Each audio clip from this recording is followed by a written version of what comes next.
말씀을 묵상할 때면요, 성경을 펴놓고 질문을 네 가지를 합니다. 하나님은 누구신가?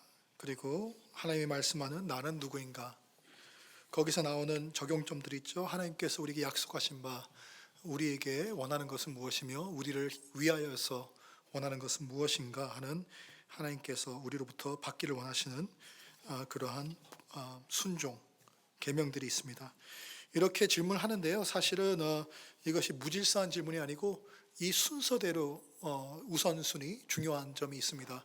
하나님을 모르면서 우리가 종교가, 우리의 말씀 묵상이 우리가 무엇을 해야 할까에 집중을 하다 보면요, 율법적으로 가기 쉬워요. 근데 또 마찬가지로 나를 먼저 보면은 인본주의적으로 가기 쉽죠. 그래서 이 순서대로 꼭 네 가지 질문을 했으면 좋겠는데, 오늘 본문 말씀을 통해서 두 가지를 발견하기를 원합니다. 하나님이 말씀하시는 하나님은 누구신가, 그리고 하나님께서 말씀하신 우리는 누구인가에 대해서 한번 살펴보려고 하는데, 오늘 본문에서 시작부터 강력하게 선포하십니다. Who is God? 하나님은 사랑이십니다.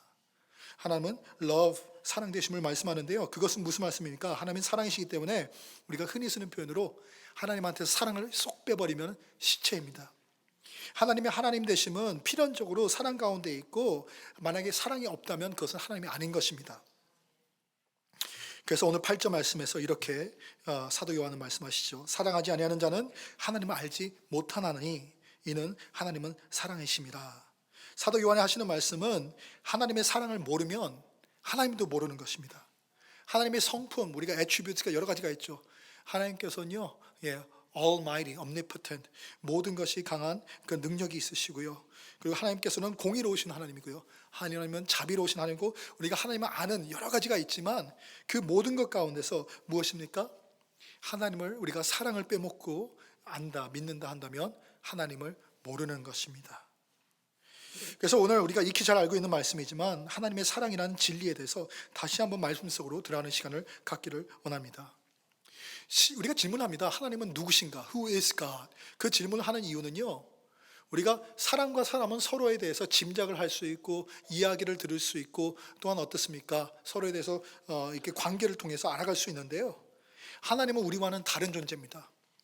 하나님은 창조자이셔서 우리를 창조하셨고 우리는 피조물되며, 하나님은 우리 요한복음 4장에서도 예수님께서 말씀하시지만 하나님은 영이시다, Spirit. 그렇기 때문에 하나님은 육체가 있으신 분이 아니고 우리 육체에 갇혀있고 세상의 피조물로 있는 우리로서는 이해할 수도 알 수도 없는 존재, 본 적이 없는 하나님의 얼굴, 그것이 하나님이세요. 그래서 하나님은 그 스스로를 감추어 있고 신비로움이며, 하나님은 우리가 알 수 없는 존재인데 당신이 우리에게 보여주시고 당신을 소개해줘야만 우리가 그만큼 알 수 있는 것이 하나님입니다. 그래서 성경이 무엇이냐면요, God's self-revelation. 하나님께서 우리가 알 수 없는 하나님을 사랑하셨기 때문에 스스로 보이시는, 계시하시는 그것이 성경 말씀입니다.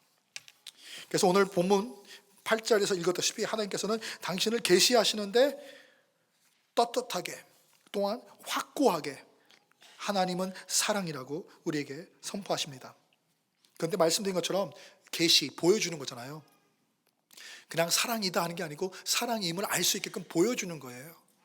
여러분, 사랑을 어떻게 보여줍니까? 우리 사람끼리 사랑할 수도 있고 좋아하는 마음, 연민을 가질 수도 있고 다 그렇지만 그것이 표현 안 되면은 짝사랑으로 끝나잖아요. 사랑을 표현할 수 있는 여러 가지 방법이 있겠지만 가장 확고하고 우리가 보편적으로 하는 방법은 선물 주는 거잖아요. 서로 좋아하면은 뭔가 좋은 걸 주고 싶은 마음이 생겨요. 그래서요, 지금 할머니가 할아버지한테 선물 받고 좋아하는 그런 사진을 이렇게 딱 올렸는데, 저것이 우리의 사랑의 표현과 사랑의 우리가 확인하는 방법입니다. 특히 의미 있는 선물을 우리가 받았을 때 그렇죠. 오늘 9절 말씀 보면 하나님께서 이렇게 말씀하시네요. 사도 요한을 통해서 적으신 말씀이 하나님의 사랑이 우리에게 이렇게 나타난 바 되었다. 하나님의 사랑을 보여주신 겁니다. 근데 어떻게 보이셨습니까? 독생자를 세상에 보내셨고 독생자 예수 그리스도를 말미암아 우리를 살리려 하십니다. 혹시라도 이것을 이해 못하실까 봐 10절에 반복이 됩니다. 10절 말씀에 사랑은 여기에 있다, 이것이 사랑이다. 무엇입니까? 하나님이 우리를 사랑하사 그 아들을 보내심이 사랑이다. 하나님이 보여주신 거예요. 하나님이 선물을 주신 거예요. 근데 그 선물이 무엇인가? 슬라이드 2개 올라가서 보면요, 하나님께서는 당신의 독생자 예수라는 선물을 우리에게 주심으로써 사랑을 표현하신 거예요. 성경이 그렇게 말하고 있고 실제로 역사 속에서 2000년 전에 예수 그리스도께서 성육신하면서 그 사랑이 우리에게 보여준 바 되었습니다. 근데 이 선물이라는 게 참 무서워요. 왜냐면요, 선물 잘못 주면 오해가 생기고요, 선물 잘못 주면은 기뻐하기보다는 오히려 그 사람을 마음을 상하게 합니다. 왜 그런 거 있잖아요. 예수님께서도 이 산상수훈 말씀에서 말씀하셨는데, 아버지와 아들 사이 속에서 선물 줌에 대해서, 제 아들 반석이 제가 참 사랑합니다. 참 개성이 강하고요, 어떨 때는 사랑하기 어려운 제 아들이지만 그래도 제 피부치고 제 아들이라서 사랑합니다. 그래서 아들이 배고파 하잖아요. 아빠 인앤아웃 사줘. 근데 빵 달라고 하는 아들한테 어떤 아빠가 돌멩이를 주겠습니까? 아들이 고등어는 또 좋아해요. 그래서 아빠 우리 고등어 먹자 이랬는데 어떠한 아빠가 아들에게 생선 달라는데 뱀을 주겠습니까? 그래서 예수님께서는 산상수 말씀에서 결론을 지으시죠. 악한 너희들도 자녀에게 좋은 것을 줄 줄 알거든. 하물며 하늘에 계신 선하신 온전하신 너희 아버지 하나님께서 어떻게 너희한테 좋은 거로 주지 않겠느냐. 분명하게 좋은 것을 주신다는 거예요. 그 분명하게 좋은 것을 주신 그 선물이 예수 그리스도십니다. 여러분, 우리 선물을 줄 때 다시 한번 말씀하지만 지금 말씀드렸던 포인트 우리가 분명히 알 수 있도록 반복해서 예화를 하나만 더 듭니다. 우리 다음 파워포인트 사진을 보면요, 우리 이렇게 링이 있어요. 어제요, 우리 교회에서 우리 장로님들은, 권사님들은, 우리 카운슬 멤버들은 목사님들과 같이 모여가지고 저를 기도 가운데 보내주신다고 송별회하면서 우리가 밥을 같이 먹고 같이 담화를 나누는 시간을 가졌습니다. 참 풋풋했고 은혜롭고 너무 감사했는데요, 그 같은 시간에 저희 팔각정에서는 우리 EM권, 영어권 청년들이 한 20명 모여가지고 증인을 썼어요. 위트니스를 썼어요. 크리스차라는 형제가 우리 영어권 찬양 인도하는 수지 킴 간사님한테 사랑을 고백하면서 청혼을 했어요. 프로포즈.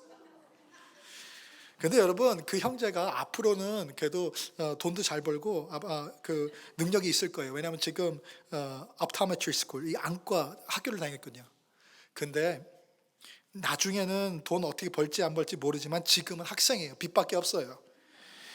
그런 학생이 사랑 고백한다고 여러분 생각해 보세요. 자기 그 상황을 생각하고 뭐 여러 가지 해가지고 사랑은 고백하는데 돈 없다고 핑계 대가지고 저런 사탕 반지를 갖다 놓으면서 나를 결혼해줘 하면은 우리 수세 간사님이 예스 해야겠습니까? 도망가야겠습니까? 저 같으면 주례랑을 쳐요. 왜냐하면요, 여러분, 사랑은 우리가 마음에 담고 있지만 표현될 때 진실성이 보이잖아요. 선물 가운데. 하나님께서 아무거나 주신 거 아니에요. Action speaks louder. 우리 행동이 우리가 보여짐으로써 말보다 값어치가 있고, 사랑은 말로 때우는 것이 아니고 보여주는 것인데 하나님은 확실하게 보여주셨다는 거예요. 가장 좋은 예수 그리스도의 선물을 우리에게 주심으로써. 그래서 우리가 한 가지 확실히 짚고 넘어갔으면 좋겠어요. 하나님이 독생자 예수님이라는 최고의 선물을 우리한테 주셨기 때문에 하나님의 사랑에 대한 확신, conviction, confidence, 우리가 확신을 가질 수 있는데 그게 어떠한 의미냐면요, 여러분, 우리가 아버지께, 예수 그리스도도 주신 아버지인데 성령님 안 주시겠습니까? 성령님 주신 아버지신데 오늘에게 우리에게 일용할 양식을 주시지 않겠고 우리가 아플 때 우리를 치료하지 않겠습니까? 하지만 우리가 잘 분간하고 잘 기억해야 돼요. 우리가 먹을 것을 받고 몸의 건강을 받고 우리 자녀들이 잘 되고 우리 부모님들이 건강하게 노년을 잘 보내시고 이런 여러 가지들은 분명히 축복이고 선물이지만 그 선물들을 자꾸만 꺼내서 그 선물에 우리가 매달려 있으면 이미 받은 가장 큰 축복의 선물, 그리고 유일하게 필요한 진정된 선물 예수 그리스도 그 가운데 있는 보혈의 구원을 우리가 잊어버리고 살 수가 있어요. 사랑이 그렇지 않습니까, 여러분? 분명히 우리가 결혼할 때 프로포즈 받았을 때는 감동도 있었고 우리가 그래도 각자 다 힘든 사정 속에서, 그렇죠?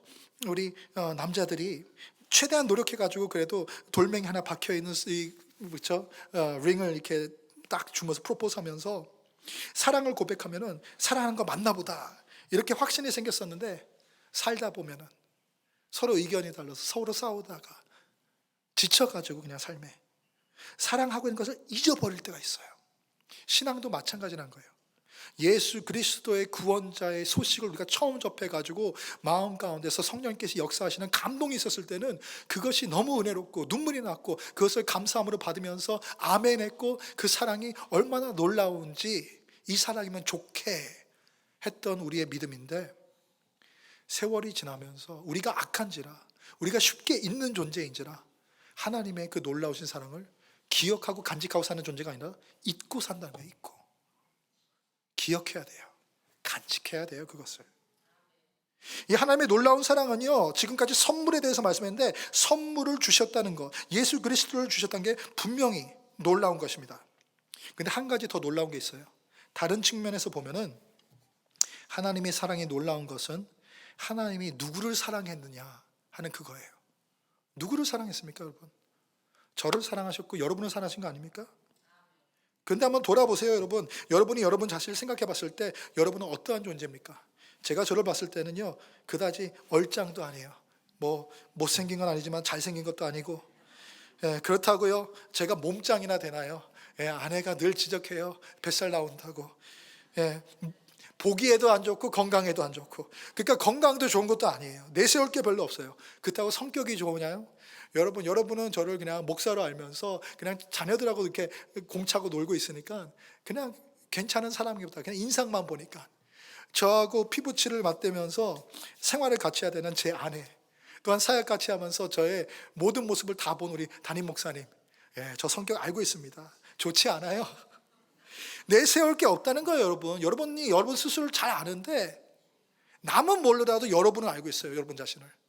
문제가 있다는 것을, 어떤 면에서 부족하다는 것을. 그런데 과연 사랑스럽냐 이거예요. 제가 가장 생각했을 때 사랑스러운 모습이 어떤 걸까 하고 이제 그림을 생각해 봤는데요, 제 아내가 아니에요. 제 자신도 아니고 제 아이들도 아니에요. 그냥 그래도 좀 순진하고 흠이 없어 보이는 그런 강아지, 그것도 조그만 강아지. 저런 강아지는 참 미워하기 어렵잖아요. 근데 여러분이 봤을 때 여러분 스스로가 저런 예쁜 강아지, 아니면 사납고 정말 멀리하고 싶은 불도그 같은 그런 존재예요. 저는 하나님께서 사랑해 주신 게 너무 감사하지만 과연 그 사랑을 받을 자격이 있냐, 사랑할 만한 존재냐 생각했을 때 그렇지 않다는 것을 쉽게 인정된다는 겁니다. 세상 사람들 가운데요, 그럼에도 착각 속에 사는 거죠. 우리는 하나님 앞에 서서 하나님, 난 사랑받을 자격이 없습니다. 그러나 하나님이 사랑한다니까 감사함으로, 그러나 또한 그래서 민망함으로 그 사랑을 받고 그 사랑에 합당하게 살겠습니다 하는 믿음의 고백이 있는가 하면, 하나님 앞에 나아가긴 하지만 좀 뻔뻔스러운 모습으로 내가 잘난 줄 알고 나아갈 수도 있다는 거예요. 그게 인간이에요. 그것을 두고 예수님께서 비유를 두시는데 누가복음 18장 말씀에 이렇게 말씀하시네요. 첫 번째는 바리새인을 두고 말씀하십니다.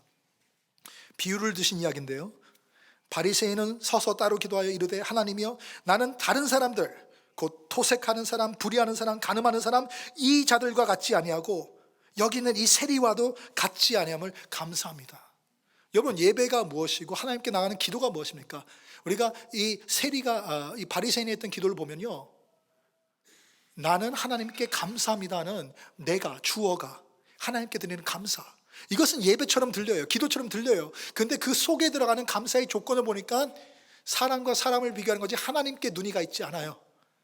난 이보다 나으네요, 하나님. 그 여기 앞에 있는 이 세리보다도 나은 거 맞죠? 저 잘났어요. 이것을 하나님 앞에 대가지고 고개를 꼿꼿이 들고 뻔뻔스럽게 말하는데 그것이 하나님께서 예뻐 보였을까요? 같은 비유에 예수님께서 이어 말씀하시길 세리에 대해서 말씀합니다.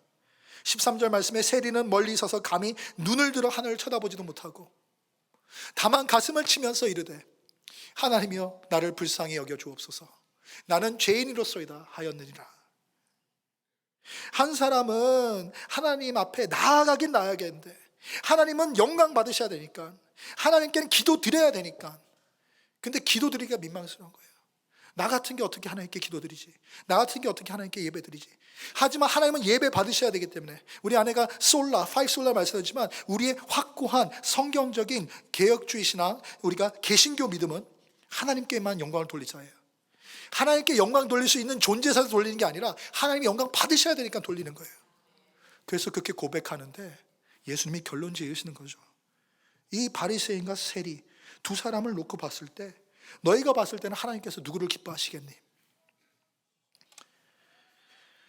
14절에 결론이 나오는데 예수님께서 제자들에게 이르시는 말이 저 바리새인이 아니다.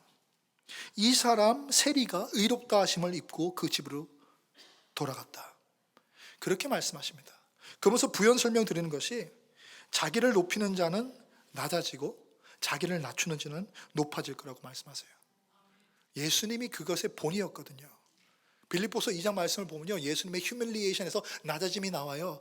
본체 하나님이시잖아요. 하나님이신데 영이신데 그가 아버지의 그 창조 이전의 뜻을 이루기 위해서 몸을 입고 세상에 오십니다. 성육신에서 인카네이션. 그것이 엄청난 낮아짐인데 어떻게 하나님이 사람의 몸을 가지고 사람과 함께 합니까? 그것이 부족해가지고 십자가라는 크루시픽션, 낮아짐을 순종하십니다. 그 낮아지신 예수님을 보고 빌립보서 2장의 같은 말씀에서 하시는 것이 하나님께서 그를 높이셨다. Name above all names, 이름 중에 이름이 되게 하셔가지고 온 백성들이, 온 민족, all nations가 그 앞에 무릎 꿇고 찬양케 하셨어요. 근데 그것이 우리에게 똑같이 적용된다는 거예요. 우리는 낮아졌을 때 하나님께서 우리가 예수 그리스도만을 의지하고 그 보혈을 의지할 때에 그 믿음을 기뻐하시면서 의롭다 칭하게 부르시고, 근데 아무리 의롭게 살고 아무리 노력해가지고 그럴듯하게 살아도 우리의 자기 의로는 하나님 보시기에, 보기에 아주, 그렇죠? 하나님이 보셨을 때 이것이 보기에 좋지 않은 것입니다. 그래서 여러분, 우리가 예수님 하시는 말씀, 이 누가복음 18장에 나왔던 비유를 통해서 하셨던 말씀을요, 간단히 정리하면 우리는, 미키는 사랑스럽지 않다 하는 거예요. 넌 사랑스럽지 않다. 여러분, 좀 충격이 됩니까? 당신은 사랑받기 위해 태어난 사람. 너무 은혜가 되잖아요. 난 사랑받기 위해서 태어났어. 난 사랑을 받고 있어. 맞아요. 하나님이 태초부터 여러분을 택하셨고 그 택하심을 따라서 신실하게 사랑하셨어요. 그렇게 된 사랑받기 위해서 하나님께서 창조하셨고 사랑을 해주셨어요. 근데 하나님의 사랑하심이 내가 사랑받을 만한 존재라는 착각으로 이어지면 우리가 은혜를 누리지 못해요. 이것이 구분이 돼야 되는 거예요. 예, 하나님이 우리를 사랑하십니다. 지극히. 근데 나는 사랑받을 만한 존재는 못 됩니다. 죄가 걸림돌이 되거든요. 거룩하신 하나님이 어떻게 저 같은 걸 사랑할 수 있겠어요? 여러분, 그러니까 사랑을 고백할 때 말씀드렸다시피 선물을 주잖아요. 선물. 그래서 예수 그리스도는 선물이 되신 게 맞는데요, 거기에서 멈추면 우리가 예수 그리스도의 사랑에 대해서, 하나님의 사랑에 대해서 온전히 이해를 하고 은혜를 누리질 못해요. 왜냐하면 아직까지 우리 죄에 대해서, 아직까지 하나님의 그 지극하신 사랑의 그 무한한 정도에 대해서 끝까지 깨닫지 못한 거거든요. 선물로 끝나신 하나님, 예수님이 아니에요. 우리는 죄인이기 때문에 죄의 삭슨 사망이라는 대가, 가격표가 달려있는데 그 가격표, 대가를 치르신 거예요. 그래서 예수 그리스도는 선물이실 뿐만 아니라 화목제물이라고 오늘 본문에 나오는데 죄의 대가를 대속하기 위해서 주어진 페이먼트예요. 페이먼트. 지불하신 거예요. 요한복음 3장 16절에 우리가 잘 아는 하나님의 사랑의 복음의 말씀, 하나님이 세상을 이처럼 사랑하사 독생자를 주셨으니 이는 그를 믿는 자마다 멸망하지 않고 영생을 얻게 하려 하심이라 하는 이 말씀 우리가 너무 잘 알잖아요. 감동이 되잖아요. 근데 거기에 담겨있는 그 의미가 무엇입니까?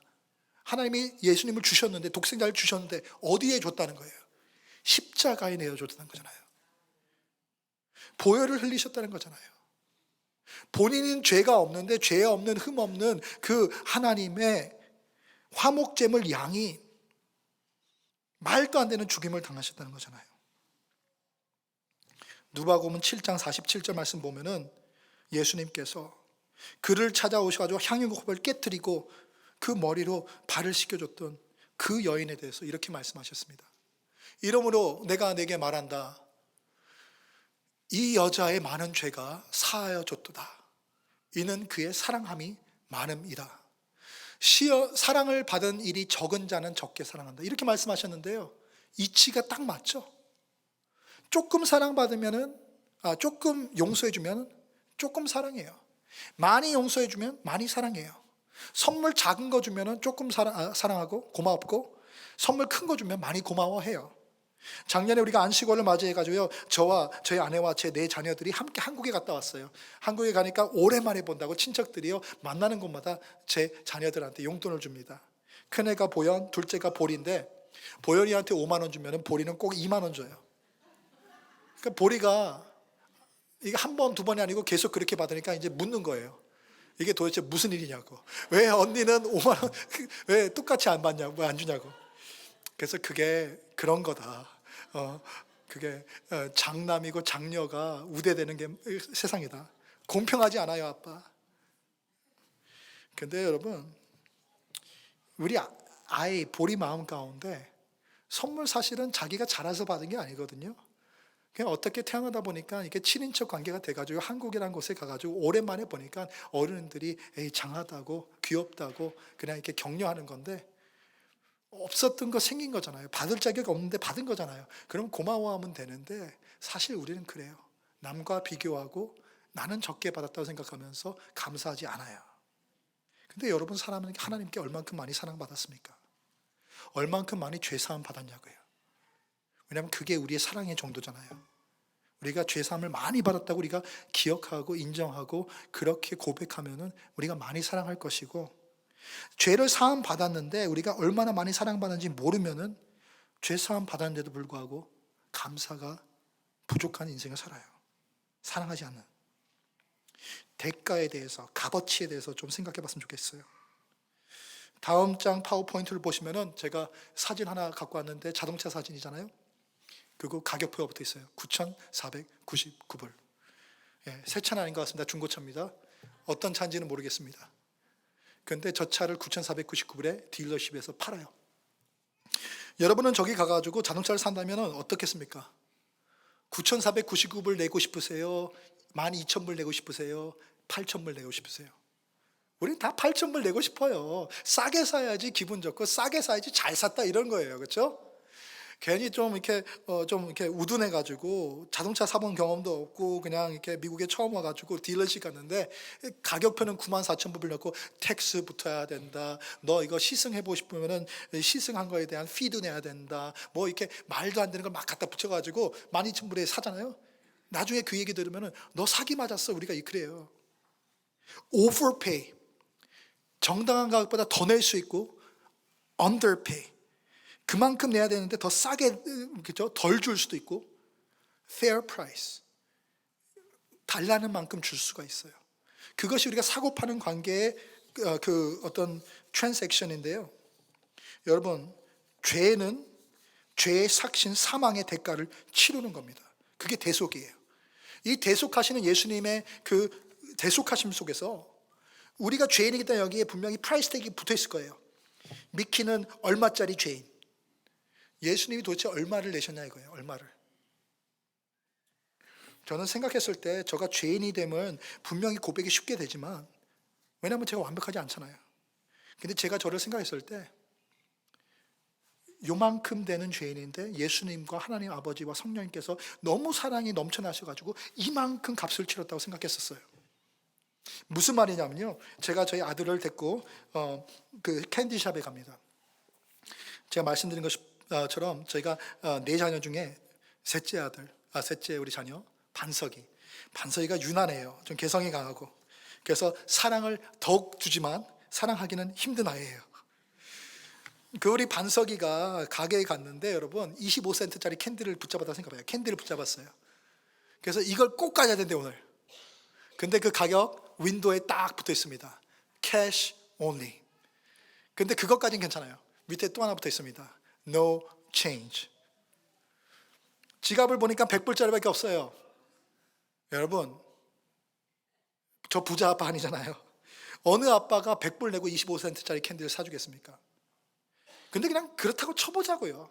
너무 아들을 사랑하고 오늘이 너무 특별한 날이고 아들이 꼭 갖고 싶어 해가지고 그 마음에 못 이겨가지고 사줬다고 쳐봐요. 굉장한 사랑이죠. 저는 하나님이 저를 그렇게 사랑한 줄 알았어요. 제가 조금 죄를 졌고 제가 조금 그 죄의 삭을 좀 치러야 되는데 하나님께서 너무 사랑하시니까 예수 그리스도를 어떻습니까? 뭐 예수 그리스도 십자가에 달면서 예수 그리스도는 이만큼 비싼 예수님이니까 뭐 좀 체인지 좀 돌려줘. 하나님이 그러겠습니까? 그게 아니죠. 그냥 다 드린 거죠. 전 그렇게 생각했어요. 나는 25센트짜리인데 예수님이 다 거기에서 돌아가셨다. 그건 신성모독이에요, 여러분. 블래스퍼미. 하나님이 공의로우신 하나님이고 공평하셔가지고 fair한 하나님이신데 just한 하나님인데 그런 식으로 하지 않아요. 가격 치를 때요, 뭐 부자 하나님이라고 막 오버페이하는 하나님 아니에요. 능력이 있어가지고 다른 사람을 굽힐 수 있는 하나님이고 언더페이 하잖아요. 당신의 힘을 그렇게 불이하게 사용하지 않으세요. 하나님은 just한 하나님이에요. 가격만큼 치르신 하나님인데 예수 그리스도가 십자가에서 순환당하시면서 피와 물을 흘리시면서 다 쏟아짐 됐다는 거예요. 근데 그 모든 쏟아지었던 값어치 치른 대속이 나의 죄값만큼이다 이거예요. 그게 믿어지세요? 그게 이해가 되세요? 여러분, 세상 가운데 정말로 예수님의 피값 한 방울까지라도 다 갖다 발라도 저게 용서받을 수 있을까 싶은 사람도 있어요. 한 10년 전에 2002년에서 2014년 사이에 오하이오 땅에서 스쿨버스 드라이버인데 에리얼 캐스트로라는 사람이 정말 못된 짓을 했어요. 이렇게 지나가다가 길거리에 있는 여자들 21살, 그 당시입니다. 16살, 14살짜리 그 꼬맹이 여자아이를 납치에다가 10년 넘도록 폭행하고 강간하고 못된 짓을 했어요. 단 하루도 밖을 못 나가게 하고 그 집에 가둬놓은 채 자기 멋대로 나쁜 짓을 했다는 거예요. 근데 이 여자 중에 하나가 도망치는 기회가 생겨서 도망침으로써 세상에 알려주고 경찰에 가서 잡았고 이 모든 것이 폭로가 되었고 재판을 받았는데 세상 법정도 이 죄는 너무 악한 죄다. 이렇게 완악하고 나쁜 이 성질의 죄는 확고하게 어떻습니까? 심볼을 갖고라도 이게 상징적으로라도 좀 징역을 심하게 해야 되는데 너는 한 번 종신형 가서는 안 돼. 1000년을 감옥 가 해가지고 1000년형을 받았어요. 1000-year sentence. 이런 캐스트로 같은 사람, 이 말도 안 되는 미래가 창창하고 그렇죠? 순수한 어린 여자아이들을 3명을 납치해가지고 못된 짓을 10년 넘게 동안 해먹었던 사람, 1000년 갈만하죠. 이 사람은 정말 예수 그리스도의 피를 다 갖다 바르고 또 발라도 용서받을까 싶은데 그런 악한 존재나 저나 하나님이 말씀하신 건 너의 죄값이 가격표가 똑같다는 거예요. 이게 인간이 예수 믿는 그리스도인도 이해도 안 되고 인정도 안 되고 믿기 싫은 진리예요. 여러분 볼 때 그 정도로 악한 존재입니까? 악한 존재는 맞지만 그 정도로 악한 존재냐고요. 왜냐하면 성경이 말씀하는 바와 우리가 개혁주의 신앙, 개신교에서 말하는 우리 정체에 대해서 Who am I? 나는 누군가에 대해서 증거하는 바는, witness하는 바는 totally depraved sinner, 전적으로 타락한 죄인이다. 조금 타락해가지고 예수님이 조금만 도와주기만 하면, 성령이 조금만 도와주면 네 힘으로 구원할 수 있는 존재가 아니라 넌 완전히 타락하고 완전히 죽어가지고 예수 그리스도 아니면은, 성령님의 이 regeneration, 너를 다시 사랑하는 born again이 아니면은 너는 구원받을 수 없는 전적으로 타락해서 이제 완전히 이뤄져 버린 그런 존재야. 우리 죄에 대해서 그렇게 말씀하고 계시는데 우리는 착각 속에 살고 우리는 우리가 누군지 잊고 살아요. 괜찮은 존재로 착각하면서. 왜 이렇게 우리는 착각 속에 삽니까? 예수님께서 이 향유옥합 버렸던 여인에 대해서 말씀하시면서 분명히 말씀하시지만, 그리고 어떻습니까? 많이 죄사함 받은 사람이 사랑하는 것, 바리새인과 세리에 대해서 말씀하시면서 말씀하시지만 낮아져야지 높아질 수 있다고, 낮아져야지 구원받을 수 있다고, 스스로 높은 줄 착각하면 낮아질 것이라고. 근데 우리는 본성이 스스로를 높이는 것을 기뻐하고 스스로 높이는 것을 우리의 습관으로 하는 사람들이에요. 예수 믿기 전에는 당연히 그랬고 예수 믿은 다음에도 안 그래야 되는데 습관인지라 까먹고 사는지라 그러고 사는 존재들이에요. 우리가 서로 같이 지내면서 예수님이 우리 가운데 있고 성령님이 우리 가운데 있고 우리가 죄 사함 받은 그런 기쁨이 넘치는 존재들인데 우리가 서로 같이 하면서 왜 서로 불화가 있을 때가 있습니까? 왜 서로 다툽니까? 왜 서로 구원받은 존재고 영원을 같이 천국에서 해야 될 존재들인데 서로 가운데 어려움들이 있습니까? 예수 그리스도의 사랑을 온전히 누리지 못하고 있기 때문이에요. 용서받음에 대한 온전한 누림 없이 사랑을 꼭 이해하지 못하고 하나님을 완벽히 알지 못하니까 자꾸만 나에게 남아있는 찌꺼기, 나에 남아있는 죄성, 나에 남아있는 그 자존심과 자만심, 그것이 아직도 살아 움틀움틀거리면서 그것이 1인칭 연정. 예수님 모를 때는 막 그냥 몇 피트로 올라갔지만 지금은 1인치 연정, 1인치라도 우리가 우리 자신을 높이고 있는 우상 숭배를 하고 있고 하나님에게 신성모독하면서 우리 자신을 높이고 있기 때문에 죄가 아직도 살아서 꿈틀거리기 때문에 안타깝게도 사랑받은 존재고 용서받은 존재고 하나님께서 이토록 사랑하셨는데도 불구하고 우리 가운데 불화가 있다고요. 이거 슬픈 비극이에요. 예수님께서 십자가 보혈 치르셨고 성령 보내셨고 이 복음 가운데서 원하시는 것은 그러한 교회가 아니거든요. 그런데 우리의 현실입니다. 이걸 어떻게 우리가 넘어설 겁니까? 오늘 본문 말씀에서는 분명히 7절 말씀에서 11절 말씀에서도 사도 요한이 말씀하시는 바는 서로 사랑하라는데 우리가 어떻게 서로 사랑할 겁니까? 서로 미워하는 게 더 자연스럽고 서로 가운데서 불화가 있고 힘들어하는 게 더 자연스러운데 자꾸만 하나님께 눈을 돌리고 하나님의 사랑 가운데 거하는 방법밖에는 없는 줄 믿습니다. 그래서 사랑을 잘 알아야 돼요. 사랑을 우리는 좋게만 생각해요. 선물. 사랑을 좋게만 생각해요. 그냥 하나님께서 우리한테 좋은 마음을 품고 막 이렇게 넘치도록 계속해서 주시는 것. 근데 그게 아니에요. 사랑하기 때문에 대가를 치르고 사랑하기 때문에 희생을 하고 진정한 사랑은 많이 좋아하면서 주는 게 아니고 좋아하기 때문에 힘든 sacrifice까지도 감당하는 거잖아요. 예수님은 그렇게 사랑을 보이셨고 하나님 아버지도 그렇게 사랑을 하셨으며 성령님께서는 우리 가운데 아직도 계셔가지고 그 사랑으로 돌아가게끔 하고 계시거든요. 사도 바울이요, 그래서 믿음이 자라고 믿음이 자라니까 본인 자신을 성경 가운데 성령 가운데서 깨달아 고백하는 바가 있습니다. 디모데전서 말씀 보면요, 사도 바울, 선배 목사 되었던 사도 바울이 후배 목사 디모데에게 하는 이야기가 있습니다. 목회를 하면서 목양을 하면서 사역의 핵심이 무엇이냐? 미쁜 소식이 있다. 기쁜 소식이 있고 아름다운 소식이 있는데 그것이 무엇인가 하면은 모든 사람이 받을 만한 이 미쁜 소식, 그리스도 예수께서 죄인을 구하시려고 세상에 오셨다는 그 말씀. 우리가 말씀하셨던 게 그거잖아요. 하나님께서 사랑을 어떻게 보여줬냐고요. 예수 그리스도 독생자를 보내주셔서 많은 사람들의 죄를 사함받고 구원받게 하신 것, 그것이 사랑이다 말씀하는 거잖아요. 그러면 이게 복음이 딱 여기 잡혀 있는 거예요. 거기서 점 찍으면 돼요.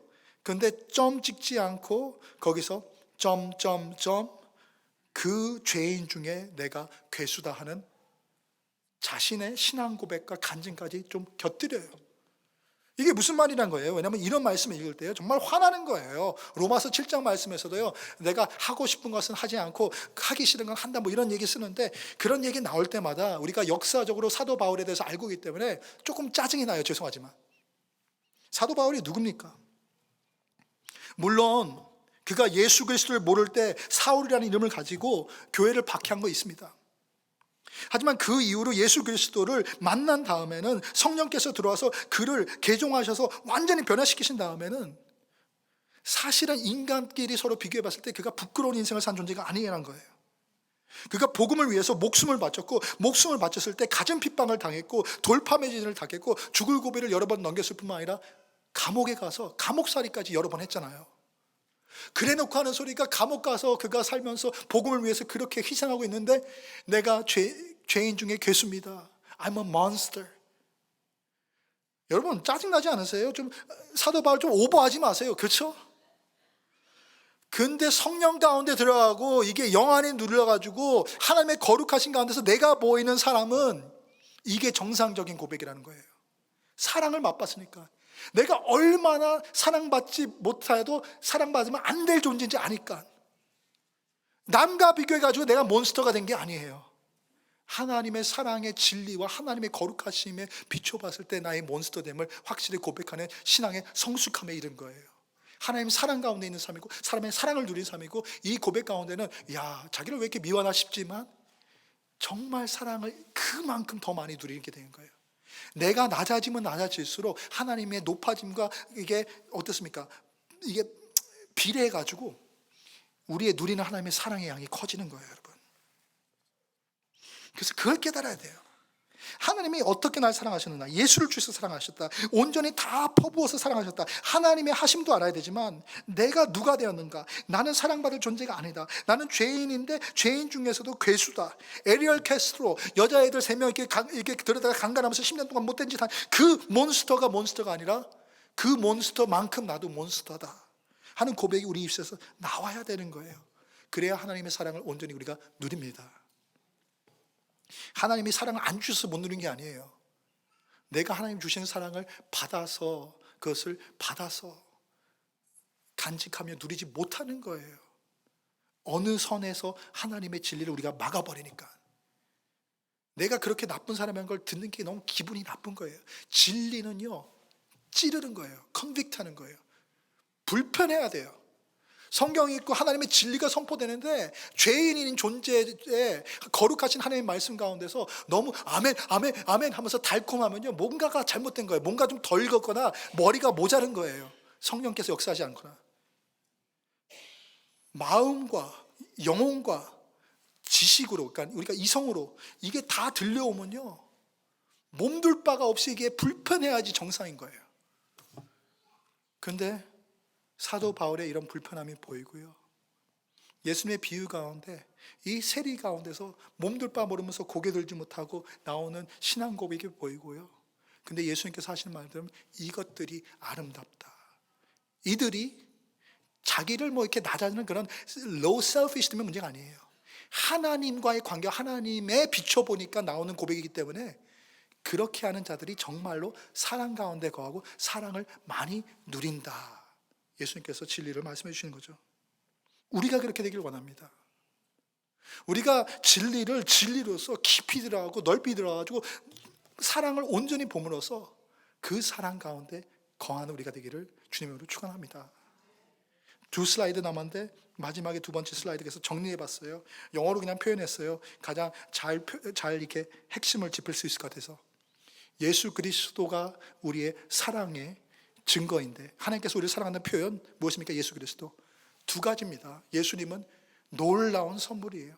우리가 받을 자격이 없는 선물이고요. 그뿐만 아니라 선물이란 건 무엇입니까? 선물 주는 사람이 안 줘도 되는데 주는 게 선물이잖아요, 여러분. 하나님이 사랑 안 하셔도 되는데 사랑하셨다는 거예요. 그게 우리의 감동을 하고 우리 마음속에, 영혼 속에 들어와서 깊이 우리를 변화시키기를 원합니다. 근데 2번째 것이요, 잊으면 안 되는 것이 예수 그리스도는 대속 제물이시다. 우리를 위해서 속죄해 주셨다. 페이먼트라는 거예요. 페이먼트는요, 사랑의 표현이지만 그거는 그냥 안 해도 되는 사랑이 아니라 사랑하는 존재, beloved가 지금 빛 가운데 있어 하면은 꼭 누군가는 해줘야 되는 일인 거예요. necessary한 거예요.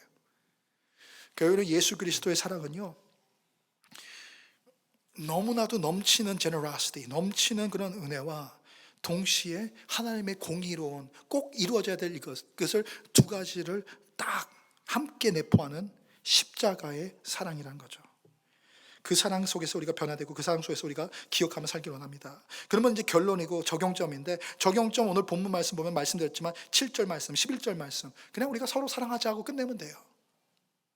근데 그거 아닌 것 같아요. 왜냐하면 사랑은 열매로서 자연스럽게 나올 거예요.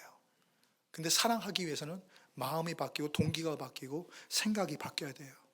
복음을 알아야 되고 사랑을 깊이 들어가야 돼요. 하나님의 사랑을 우리가 믿읍시다.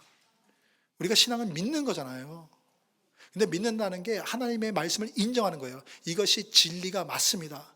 근데 인정하는 것은요, 우리가 한번 okay, I agree, you're right, 하나님 맞네요 하고 끝날 수가 있는데 그게 아니에요. 믿었으면은 그 믿는 바를 우리가 항상 상기하면서 리마인드 되고 기억하면서 그 속에 살 수 있도록 그 믿음 믿었던 하나님의 사랑을 우리가 받아가지고 그것을 우리가 지켜야 돼요. 간직해야 돼요.